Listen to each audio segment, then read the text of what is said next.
asphalt. It's here, it's there, it's everywhere. It's useful for getting around, but at what cost? SKAL Incorporated has researched the negative effects of asphalt in the Chicagoland area after seeing the complaints, and one plant in particular, the MAT asphalt plant in McKinley Park. These complaints started in 2018, which is when the plant opened. Through this data gathered by the Neighbors for Environmental Justice, we can see that local air quality has slowly decreased. Here's what Anthony Moser, a local activist, had to say. I mean, my position is that they shouldn't have been built there in the first place, and that the fact that they were anyway is no reason to say, well, they're there now, we got to live with it. You know, like they're poisoning the air for people who breathe, you know, who live there, and it's a huge 70-acre park. I mean, you see it in the video, right? It's like people come from all over the South Side, you know, to play tennis and go fishing and, you know, play soccer. This issue just doesn't affect McKinley Park in Chicago, Illinois. Asphalt plants like this require an immense amount of trucking, sometimes upwards of 100 trucks per day. These shipments alone cause their fair share of pollution. Neighborhoods in Chicagoland both experience the direct and indirect environmental effects of asphalt. There are 10 asphalt production sites within a 13-mile radius of Munster.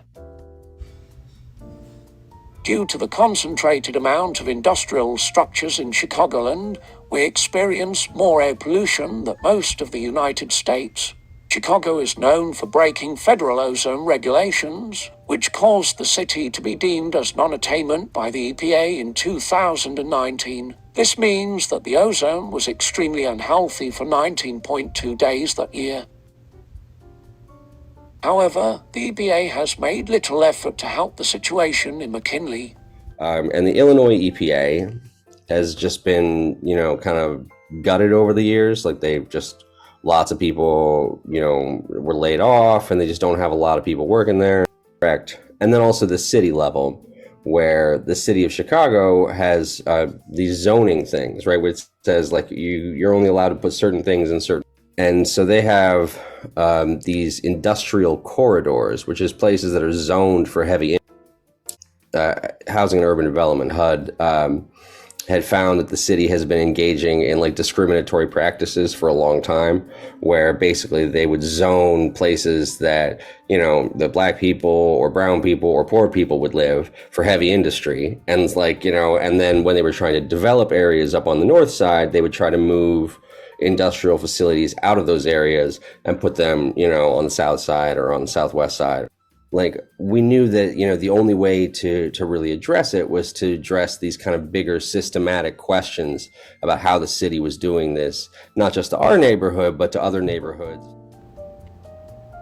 Due to the disappointment that is the EPA, the Neighbors for Environmental Justice decided to help sue them. This shows the need for more regulations. But all around with that lawsuit, that wasn't one that was like, we had our eye on that facility and like, we want to have a lawsuit, we're going to find some people, we're going to go do a thing, you know? It's more that was a place that was, you know, it's in our neighborhood basically. And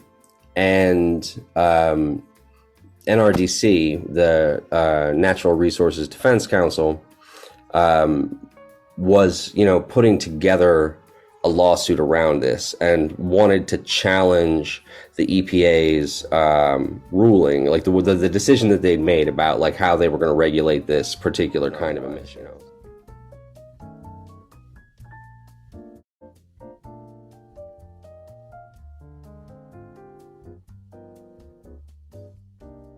I think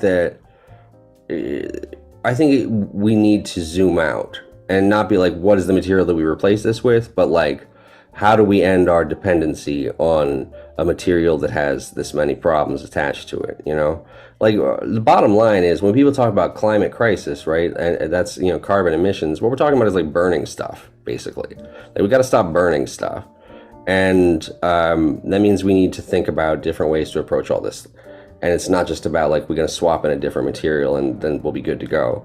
And so, yeah, I think it requires that kind of bigger picture thinking. And I also think one of the other things that we push for here in the city is for the city itself, if it's going to be contracting for large amounts of asphalt, we want the city to start quantifying and estimating the emissions that are going to come out of what it's asking for. Like they can't cut back and make something smaller if they're not measuring it, right? And so I think one of our kind of goals is to make these things visible so that we can see, because this is another thing I say all the time is that when we think about asphalt being cheap, right? Like it's not really cheap. It's that it's being subsidized by the health of the community. It's cheap for people who don't live here, but if you're somebody who gets asthma or, has medical problems as a result of breathing air pollution all the time, it's not going to be cheap for you. And so, making those costs visible so that we can know what kinds of choices we're making, I think is really important. To begin our research, we visited and toured the Milestone asphalt plant in Griffith, where we were able to explore the asphalt production process.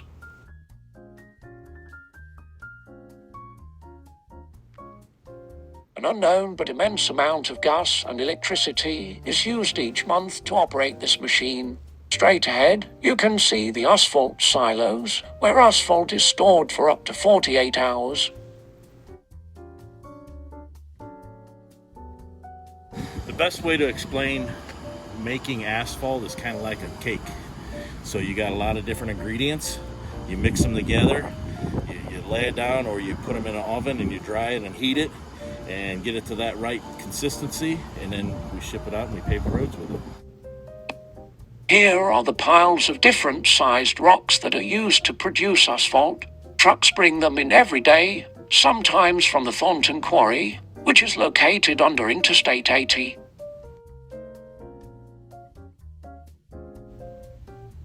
Here, in the control room, contains the information to everything in the plant. The temperature and pressures are recorded here, along with a few other things, which John will explain. And on this silo, this side here, this represents those 6 silos. So a lot, all automatic. I mean, not necessarily automatic, but that portion is automatic. Somebody's doing the data entry and all that stuff for it. So. It's clear that asphalt poses more as a threat than a helpful substance. People like Anthony Moser and low-income citizens face environmental pollution every day due to asphalt facilities. The odors and fumes harm those nearby. Although it is a, quote, cheap substance, how long will we let it destroy the health of the environment, as well as our own? How long will it be for us to demand that federal facilities prioritize our health over the economic state of industrial plants?